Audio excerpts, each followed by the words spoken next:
After the 1914 war, we all had flu very badly. I suppose it was February 1919. I went for one week into an accountant's office, and I hated it. But also during that week, it was when there was the very heavy flu epidemic, and I went to this office on the Monday, and on the Saturday morning of that same week, my brother, who was aged 15, died of it. See, so, I mean, it was such a shock for everybody, and I never went back again. I hated it, and I went back to school then and stayed until the end of the summer term. And then at the end of the war, we had that terrible flu. I can remember that very, very distinctively. Because my mother and I, we was in a bedroom together there. We was very, very ill with it.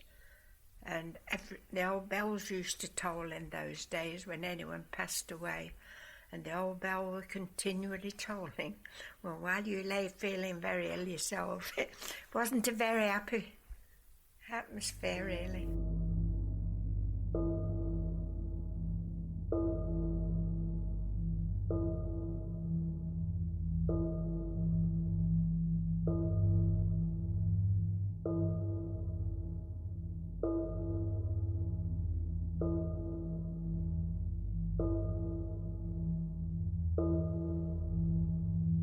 Oh yes, the flu epidemic, and I know around the villages, and so many died. You didn't live long when you got it. You see, terrible pain and that. And you soon died, and they're fetching the whole families out. They had to have a truck and put someone would rate pull with horses, and they put they made coffins on there. Terrible that.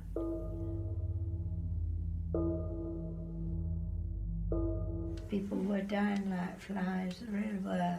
But at that time I got a neighbour next door, and she was a wonderful old lady, and she came and looked after me while I was laid up, and then of course I looked after them while they were laid up.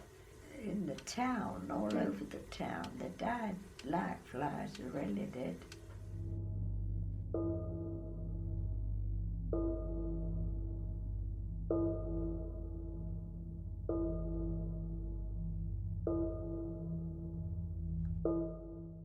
Some people had the flu, but they didn't die of it.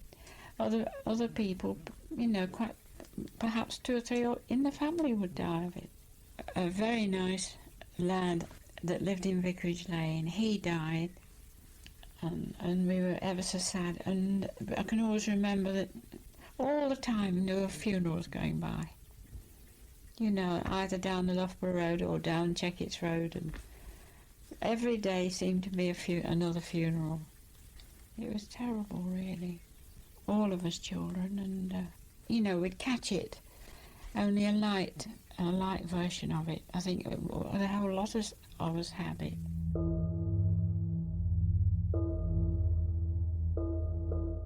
We're talking about one of the neighbours' daughters getting married, because he'd come home on leave, you see, to get married.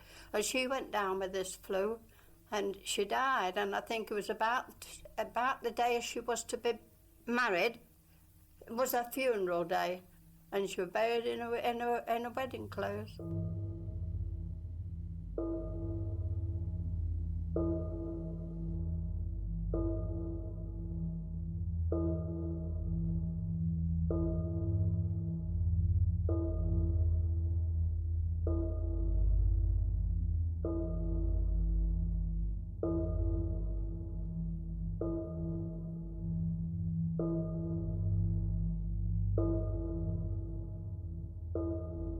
I was thinking about the flu epidemic. I mean, in those days, they'd got no idea at all. It was just something that came and died out. But as I say, in 1917, I was only 5 years old, but still remembered that. My father worked in an iron foundry and, of course, was on munitions during the war. So I even remember playing on the heaps of rusty shell cases as an infant.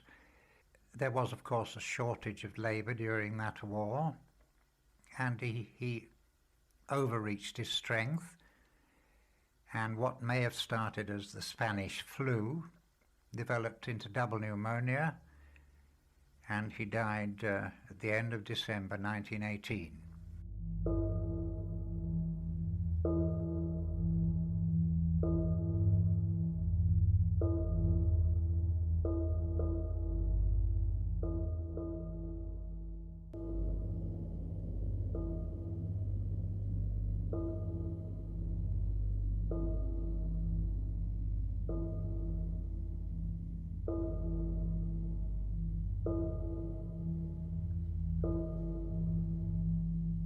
Almost every family had somebody who died because of this Spanish flu.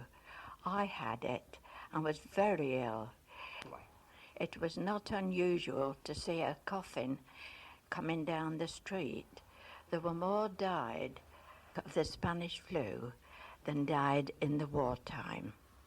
The authorities couldn't cope with all the deaths, so they buried them in mass graves.